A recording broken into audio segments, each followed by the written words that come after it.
Hello everyone, my name is Asyrafchazz and welcome back to yet another One Piece card game video. And it is time, yet again, for another Katakuri deck profile. Katakuri still remains my favorite leader even in OP-04, and with OP-04 the set itself brings a slew of amazing cards that you can add in to boost the power of the deck. OP-04 Katakuri is definitely way stronger and more resilient than OP-03 Katakuri. But for those of you who are in the English release and trying out Katakuri for yourself, you can check out these two videos right here. The first one is my initial build, and this one is what I brought to the Singapore Grand Asia Open, but in the fan and fun category. They're slightly different, but the core of it's the same. You can check it out, and I do a little bit of explanation there.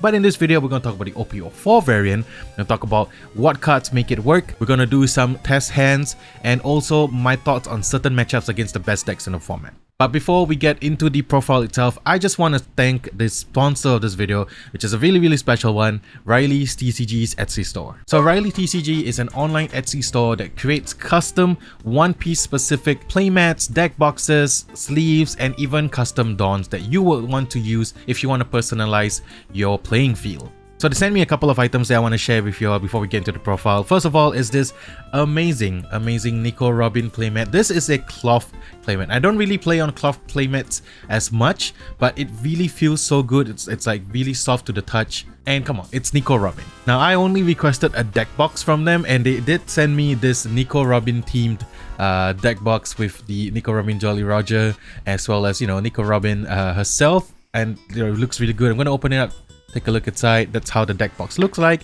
But they sent me this playmat as well, and not only that, because I was planning to tie this with the Katakuri profile video, they actually sent me a Katakuri deck box with Katakuri himself. There we go, with the donut as well as the Katakuri eating the donut.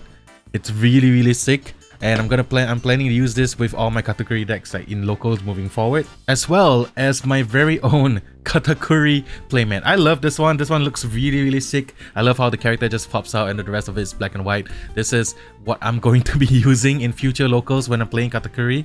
And they also sent me some extra sleeves for my dons, which is like these Nami sleeves, but they also sent me Katakuri sleeves that I've used in the deck itself. This is Katakuri eating the donuts. I love how they look like, and of course, because it's yellow, I gotta wrap the Yamato don on it. But they feel great, they shuffle great, they come in like packs of 10, so you can use it for your dons. Riley TCG's Etsy store also does regular and cloth playmat, so you can choose between one or the other. And they have the deck boxes, the TCG sleeves, and if you want to have custom dons, you can send them a request and they can probably do it for you as well. So for the next 30 days from the release of this video, you can use the code Asyraf15 to get 15% of all your orders when you buy them from Riley TCG stores. As long as your orders is above $20, you get a 15% discount. So share it with a friend, get a couple of orders together, and then you can check out and get 15% off. So that's really good. So thank you Riley TCG for sponsoring this video and for sending me these amazing products. Go check them out. Link will be in the description below. It's really high quality and I cannot recommend it enough. So go check them out and let's get on with the deck profile. Let's go. Alright, I shown just now.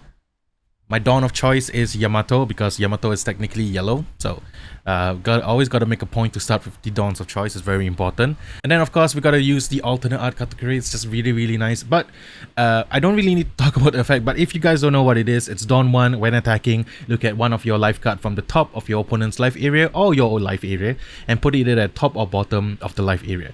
Then this leader gains 1000 power during this turn. So for one don, you're attacking for 7k. It's really powerful.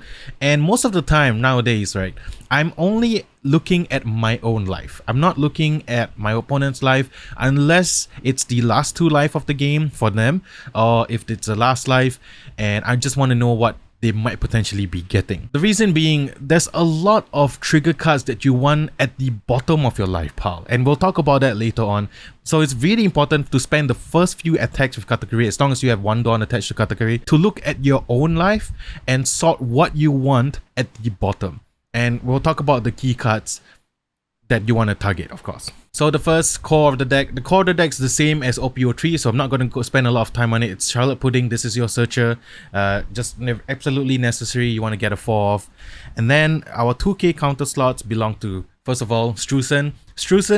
I want to spend some time talking about this specifically because Strusen's ability is on play, you can discard a card with trigger from your hand, KO up to one of your opponent's characters with a cost of 1 or less. In the early game, you don't want to prioritize removing your opponent's 1-cost characters with Strusen because you can attack into them. You use Strusen in the situation when you want to clear a 1-cost blocker or you want to prevent an additional attacker from, let's say, a Zoro or a Trafalgar Law. Then I think it is acceptable to use Strusen's ability to get rid of those cards and just make sure they have less attackers on the field. Or if you're going for game and you can use it to get rid of one of your cards with trigger, there's a lot of cards with trigger in your deck, and then you get rid of their blocker and then you try to go for game that way. So keep that in mind for Strusen. When you're countering early, try and save Strusen for the end. You can use other 2k counters that we'll talk about in a bit, but save Strusen for the end because there might be situations where you would have to use Strusen against a Red Green Law or a Zoro. Then our next 2k counter of choice, and this one is from OP-04 that replaces the Sanji from OP-03. It's Charlotte Amande. The reason why it replaces Sanji is that the death trigger of Charlotte Perisparrow can search up Charlotte Amande because it has the Big Mom Pirates trait. So you have two avenues, the Charlotte Pudding and the death trigger or KO trigger of Charlotte Perisparrow. You can search for Charlotte Amande for 2k counter. I've not really played this out on the field as of now, so I don't know if the ability you may trash one card with trigger, rest up to one of your opponent's characters with a cost of 2 or less is necessary. You can probably use it if you want to go for a game, but I would be heavily countering with Amande first, and I will prioritize getting rid of the 1-cost blockers with Strusen. Maybe in a situation against green where there might be 2-cost blockers such as the killer that can let your opponent draw a card on block, then maybe this might be good. But most of the time I'm countering with this 2k counter first. Next, we're going to talk about the best 2k counter in this deck. It is none other than the OP-04 Capone Gang Beige. It's beige, this is the best 2k counter in this deck. Yes, it is not searchable by Pudding or Perisparrow because it does have the Fire Tank Pirates subtrait. It doesn't have the Big Mom Pirates subtrait, but it's just too good to not include in the deck. So the trigger ability of Capone Beige is up to one of your opponent's leaders or characters cannot attack during this turn. So a 2k counter with the trigger ability to prevent one of your opponent's characters or the leader themselves from attacking can save you from losing the game, which is why I did say that you have to prioritize looking at your own life in the early game with Charlotte Katakuri, because this is the card along with another card that you want to put at the bottom of your life so that you can potentially survive the game itself. I cannot stress how important this card is. It has saved me a couple of times. It is just very, very good as a 2k counter, and even if it's not searchable, this is what you definitely need for the current meta game as of now. Next, we have 3 copies of Charlotte Brûlée. This is your trigger, play this card with blocker. So same thing, if you see this at the top of your life, you can put it at the bottom of your life so that it can be a blocker that can save you in the future. Now, you could play 4 copies of Charlotte Brûlée if you want, but I feel like there are other slots that I've put the last one in, and most of the times if Charlotte Brûlée isn't in your life area and it's in your hand, you don't really want to play it early because, you know, opposing Whitebeards, opposing 9-cost Whitebeards can easily KO this. A lot of things KO Charlotte Brûlée right now, so I use it as a counter 1000 most of the time right now. Unless I don't have any other place, I can play it out. But the best place for this is in the live.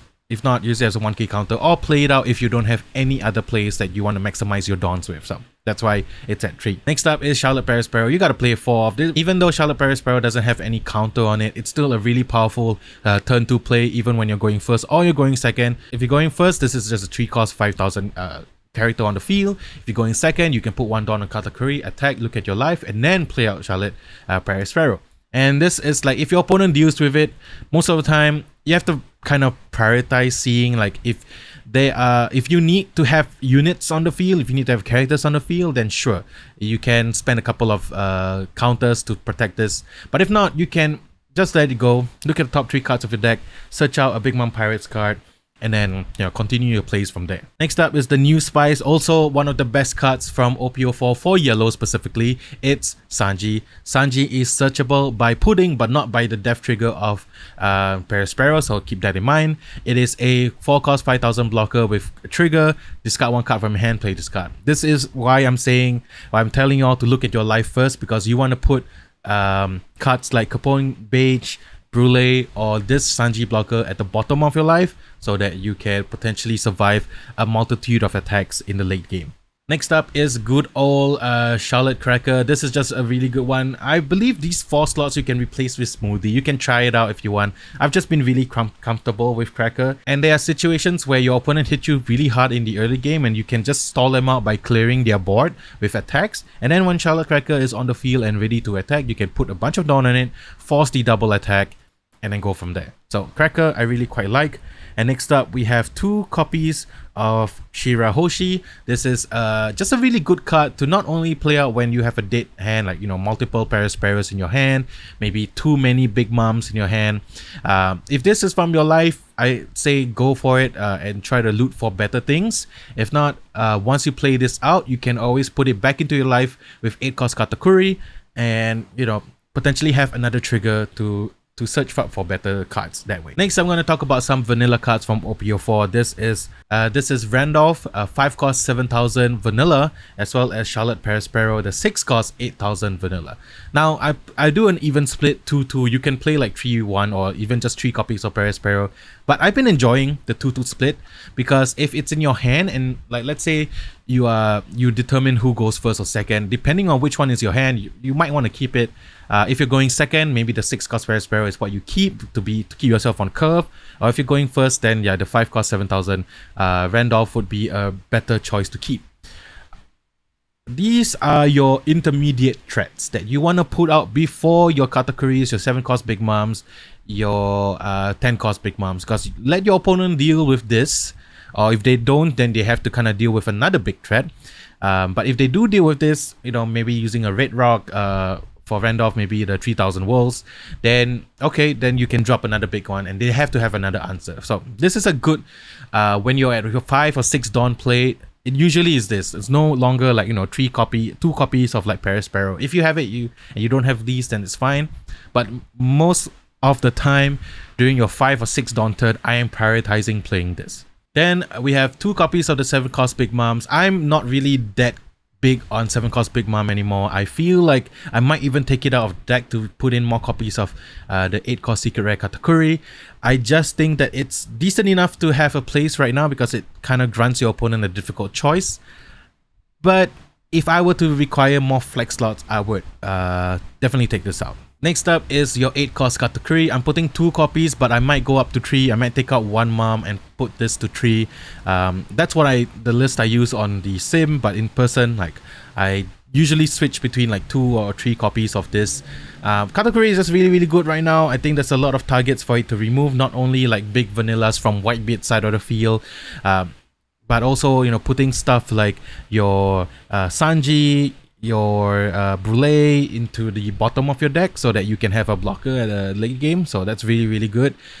Treat Katakuri as a tempo card and not a straight removal, because you still need to deal with the threat of the card essentially when Katakuri has done its job. So for example, like a 6-cost 8000 vanilla Thatch, that's a good target I would think for this Katakuri. A 7-cost 8000 opposing mirror Big Mom, you can just send it to your opponent's bottom life or top life. If I know I have a 10-cost Big Mom coming the next turn, I'll put it at the top of their life, not attack, or I do my attacks first, play a Katakuri, put their cards or put their threat into the top of their life, and then when I play up my Charlotte Lin, which is the 10-cost Big Mom, then it will just immediately be in the trash. So that's a different way to, so that's kind of the lines that you can take. Katakuri is a very good card right now in the meta game. It's just, but treat it like a tempo card and not like a removal, because it buys you a turn. The opponent has to deal with it. It removes something and it can potentially protect you by putting your attackers, like for example if you attacked with Sanji, which I've done multiple times, into your life. So again, Zoro, what I like to do if I play like an early Sanji, I will use it to attack into my opponent's rested characters or pressure into the life, and then I'll bring it back into the bottom of my life with Katakuri. That way you have an extra trigger blocker to protect you in the later game. Next up is also another card from OP-04. It's the 9-cost Yamato. I would say this is a flex slot. Yamato is really good, especially when you're at 1 life and you can proc the trigger. But against like certain mirrors or certain, like, you know, even against Queen or certain matchups that have like high life, sometimes I'm at like 3 life, my opponent's at 4 life, and I can play out Yamato to get rid of a 7-cost character. That's when it gets really good. It's a removal. It's great. I only put 1 copy of it because I would prioritize playing the 10-cost Big Mom instead of the 9-cost Yamato in certain situations. But when you have it, it's really good. Next up, and the least broken card in this deck, it's 10-cost Big Mom. You all know what it does. On play, grants your life and also destroys one of your opponent's life. This is a really big swing and it's a mandatory 4-off. I don't think I will ever play less than 4 in a Katakuri deck unless Bandai restricts it for some reason. I really think that 10-cost Big Mom is a way for you to get victory when you want to get rid of that last life. So I don't go all in on attacks. If you can prevent your characters from attacking, it means your opponent can't attack into your rested characters. And then you deal with the last few life with 10-cost Big Mom. And it saves you a life as well. The only situation is when you are really far behind, then you may consider not playing 10-cost Big Mom and instead pitching it to some of the other cards effect as well.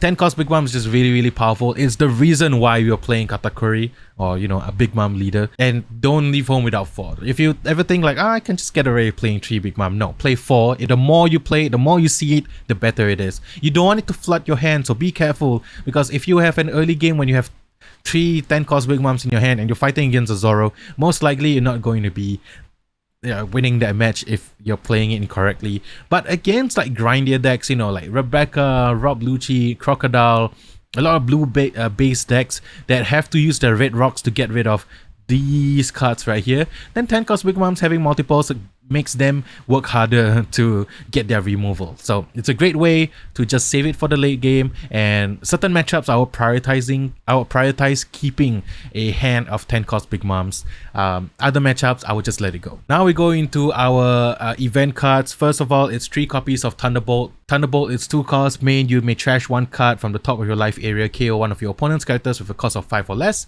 and the trigger ability is you can KO one of your opponent's characters with a cost of 5 or less for free, essentially, without trashing your life. So this is good removal, and treat the same way I treat like Katakuri out. It's the same way I treat Thunderbolt. It's a tempo card. It's not a removal card. It is a removal card, but treat it as a removal that gains you tempo. So for example, when you're facing off against Whitebeards or like a lot of Film Doflamingo, save this card for you know, the Diamantes, the Guild Tesoros against Whitebeard if they play the 5-cost 7000 King Dew Vanilla, which nowadays in OP-04 not that many people play it, but even the 4-cost 6000 Vanilla, it's worth, in my opinion, to get rid of them, to delay them extra attackers. So that's why I feel like I might even go up to 4 just to test it out. But I think 3 is enough. It's really good. And against Red-Green Law, yes, you want to save this for their 5-cost 6000 blocker Law. Don't be afraid to use this on their Zoro. Because Zoro, the Rush Zoro, is a way for them to just return it back to hand, play it out, play the 5-cost 6000 Law, return something else to hand, and then play out Zoro attack again. It can lead to multiple rush attacks, and you may not have enough counters to properly defend against it. So don't be afraid to get rid of Trafalgar Law stuff early with Thunderbolt. Sure, you are losing a life that way, but it's better than losing the game. And my last one, which is a kind of a flex slot, I might change this up depending on what I feel like. It's the Narikabura Arrow from the ST09, the Yamato starter deck. It is a 1-cost counter that gives minus 3000 power to a leader or character if you have 2 or less life in your life area. But it also has a really useful trigger that you can trash 2 cards in your hand. For example, if there's a lot of Perosperos in your hand that you want to get rid of, you can pitch them to get a life back. So there are multiple ways that you can use this card. I have played a version with 4 off. I think it's too much. I think 2 is okay. I'm trying with 1, but I might switch things around depending on what I feel like are the more popular decks in the metagame right now. I want to talk about a few attack cards that have been popping up in different Katakuri lists recently, and it's, first of all, it's Pound, a 3-cost 3000 power with counter 1000 with blocker on KO, add one of your opponent's characters with a cost of 3 or less to the top or bottom of your opponent's life cards face up. This is a great card against more aggressive decks. If there are more Zoros, I feel like Pound will become more popular. If there's more red green laws, then Pound will be more popular as well. Right now, Rebecca is also really popular. Doflamingo is really popular. So there's a lot of 3 costs, 5,000 targets. For example, the Kairos, Nami, Searcher Nami, the film Nami, and then a lot from Trafalgar Law and Zoro. And this is a great way to kind of delay those attacks by just putting into the life. Yeah, it makes the game go a little bit longer and you have to work harder to get rid of their stuff, but it buys you a turn and you can play your 10 cost Big Moms later on anyway to get rid of stuff. The reason why I'm not putting in my deck as well, I'm not really tested with Pound as much. I just like the list that I'm playing the way it is, but I might drop Brule to try out some copies of Pound, see how it works.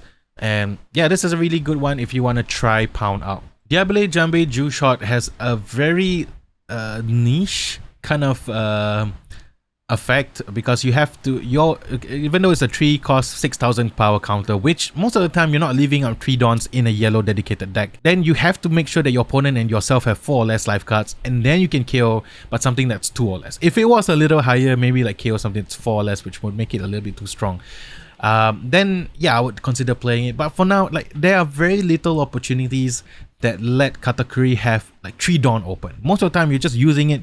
If you're playing 10 cost Big Mom, you have no Dawn open. If you're playing like 8 cost Katakuri, you have 2 Dawn open. So it's very difficult to get 3 Dawns open.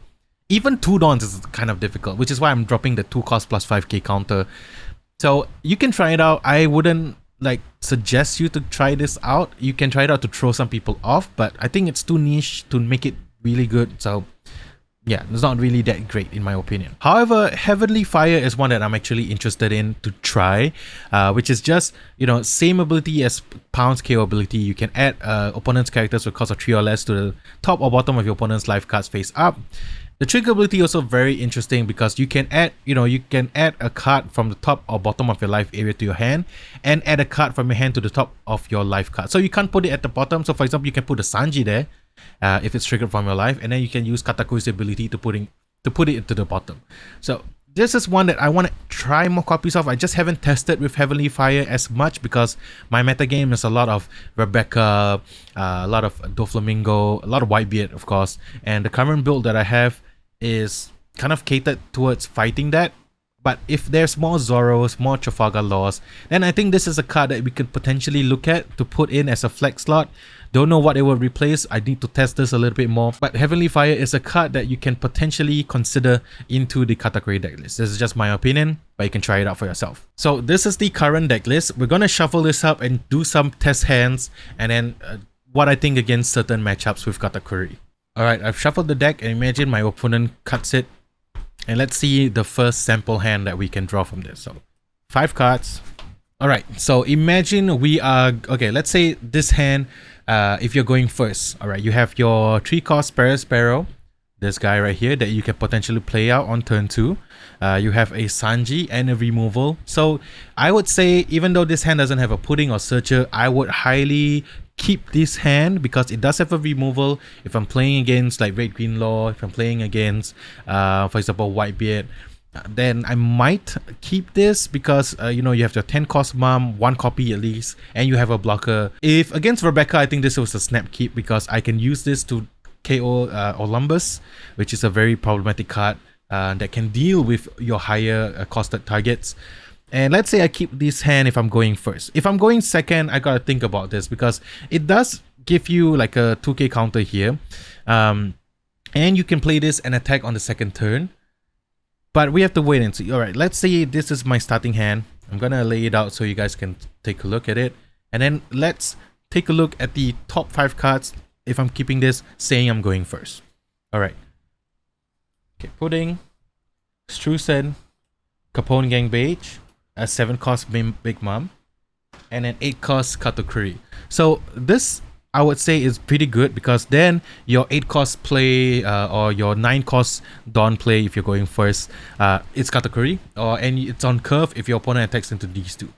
The chances of you seeing this Capone Gang Beige would be kind of low. Alright, so let's play a couple of turns to see whether we can put this Capone Gang Beige to the bottom of the life area. So let's say I'm going first, I put 1 Dawn, and I'm not playing anything, so I pass my turn. See my opponent plays out a character or something, and then it's a searcher. And then next turn I draw. It's a Strusen, 2k counter, that's good. Put 2 Dons, and because I'm going first, I can't look at this Katakuri, so I'm just swinging at my opponent, and then I'm playing out this Paraspero, right? So let's say my opponent attacks, and I probably just take it. Okay, I have a Katakuri, that's really good. Now on my 5 Don turn, and this is where it gets kind of interesting, because on my 5 Don turn, I'm drawing a card. Oh, okay, great, I got a Charlotte Cracker, and I have 5 Don, which means I can put 1 Don on Katakuri, and I'm gonna be attacking. So let's say I put 1 Don on Katakuri. I look at my own life, I see it's a 7 cost Big Mom. I know that my 7 Dawn turn is next turn, so I'm inclined to keep this over here. And then, yeah, of course, I attack with Paraspero, and let's say I play out a Charlotte Cracker. And then the next turn, okay, let's say my opponent attacks, and then, you know, I have this, he doesn't attack my Paraspero. In the 7 Dawn turn, I draw 1, then it's a Brule. I am definitely playing out Big Mom, which means I have no access to see this. So, in the this is what happens a lot of the times, because you are definitely inclined to play your 7 cost Mom here because it's on curve, and your next turn can be your Katakuri, and then next turn is Mom after that. But your opponent's likely gonna either deal with your stuff or attack into your life, and then when you see Kapong Gang Beige, then you can't use the ability. But you know, this is just a sample hand showing like the turns of the play. Let's do one more hand where I'm going second this time. Okay, I shuffle the deck, imagine my opponent cuts it, and then let's see our sample hand of 5. Let's say this time my opponent wins the die roll and is choosing to go first, so we're going second. So immediately I see 2 Charlotte Cracker that you can play on your 4 Dawn turn, and there's a Pudding that you are playing on your 2 Dawn turn, on your first turn, which means that this is a hand I'm most likely to keep. I have a removal. If it's against like a Red Green Law, I can potentially get rid of their Zoros or even their 5 cost Trafalgar Law.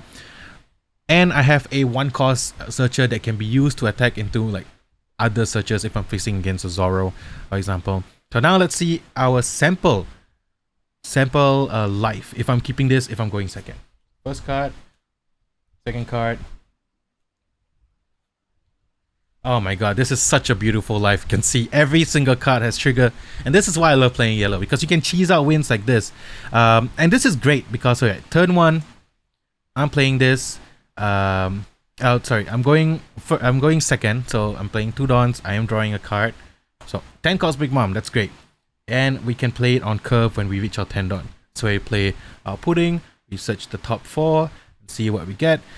In this situation, because I know I have 2 Charlotte Cracker, I'm sorry, I don't really need Paraspero, so I'm most likely just taking a 2k counter here because my hand is kind of light on 2k counters. So there you go. Because I don't wanna gum up the hand with a Paraspero and then leave these 2. Like, I can't really play them unless I'm on my 8 Dawn turn, and I can play both of them on the same turn. So let's say my opponent's taking a second turn, he attacks, and they trigger this, and they haven't played anything. I'll just put it into my hand. If there's something on the field, maybe a searcher, I might get rid of it just to kind of use it up because I already have 1 in hand. So let's say they did play a searcher, so I'm gonna like use it up. It's free anyway. There are situations where I might keep it in hand, but I already have 1, so you don't want to use like too many unless, you know, maybe against a Sabo after the turn that it's been played, maybe it could be good. Alright, next turn. I'm playing this, and once again, I cannot look at my life. Kapong Game Beige and a 2k counter, that's good, because most of the time I'll definitely be playing Charlotte Cracker here, so I won't have information that this is over here. So, you know, if I took the Paraspero, maybe that might be better, because then I would have information about this particular top card right here. I can put it at the bottom. But in hindsight, would that be worth it? Because yes, you are playing things on curve, but you know, if I drew like a 5 cost or 6 cost vanilla, I would most likely be playing that on the 6 cost turn. Let's say my next card, for example, this 5 cost vanilla. This is such a strong play on the 6 Dawn turn. Then, you know, it may mess up your curve a little bit, because then these 2 Charlotte Crackers will be stuck in your hand as 1k counters, because you would prioritize playing this. Unless it's your 8 Dawn turn, you don't draw Katakuri, then yeah, you can play these 2 out for free. I hope you guys are following so far, but this is just my kind of thought process on playing this deck. But I really like, this is what yellow players want in your life, and this is what you can do if you're playing yellow, because there's so many cards to trigger from your life that essentially you will definitely end up being lucky sometimes, where you have multiple Parasparrows, multiple Charlotte Crackers, Sanjis, Brules, and of course the Capone Beige in your life that you can kind of put at the bottom with Charlotte Katakuri's ability. And that's why I love playing this deck, because it's, even though sometimes it's a lucky high roll and people say it's like, oh, it's a deck played on training wheels, I personally don't think so, because there's a lot of intricate decision that you have to do against certain matchups. I don't want to make this video too long because it's already quite long on its own already. So I'm going to leave a Google document in the description below about my thoughts on certain matchups in the current metagame. It's a living document that I will update throughout, so you can take a look and see where my thought process is against certain decks. With Katakuri, sometimes you just lose the game. Against Whitebeard, it has a really tough time of winning. It's about like 70-30, 80-20 favorite for Whitebeard. Katakuri just has a tough time dealing with bigger vanillas, the 7-cost Rush Ace, and then of course the 9-cost Whitebeard. It just has a really tough time dealing with them, and you want to be aggressive against Whitebeard and try to get your wins, and you have to pressure Whitebeard non-stop to the point where they have to deal with your characters, and then after that you just mom and try to win from there. Against Red, you have to learn how to play against Red, Green, Law, and Zoro, because these decks, if they get the nuts and they run away with the game, there is very little chance of you winning. But if you can stabilize, and that's the key important thing about Katakuri, is that when you stabilize and you play Mum, you are ahead. And that goes for every single deck in the matchup as well. Some of the other grindier decks like Rebecca, Doffy, and then of course like Crocodile, which is a bit more popular, Blue Crocodile, then you want to prioritize putting down your bigger stuff. Pressure them early with your leader or your like 3-cost Parasparrow, 4-cost Charlotte Cracker, and then like play out with vanillas, play out 8-cost Katakuris, your 7-cost Mum, 9-cost Yamato, and then of course 10-cost Mum, and then try to go for game that way. Katakuri, I believe that it is a really solid deck against the meta game. It has bad matchups, but it has good matchups all around. So it depends on it's luck based essentially. That I have to kind of admit, but at the same time, your mini decisions on whether or not to attack without looking at your life could lead to victory or a loss in the future. So be sure to practice a lot with Katakuri and be familiar with your bad matchups. That means you test against Whitebeard like crazy, so that you know what to do against them, because they play out their game exact same way every single time. So you play, so your counter plan has to be the same against them every single time as well.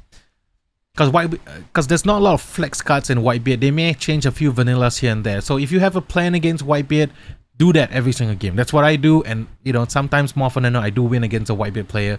If not, if they get like the nuts, they have like a really smooth curve all the way until 9-cost Whitebeard, then it's really it's really difficult for you guys. If you want to see an updated video where I talk about all the matchups in depth, let me know in the comment section below, or else you can refer to the Google document in the description below and you can see what I think about certain matchups in the metagame. I know this is a long video, but I'm really passionate about Katakuri. I really love this deck, and I'm planning to play Enel in OP-05, so it's gonna be a mix of good yellow cards. Maybe I'm a yellow main, I don't know. This is the future of the channel, I guess.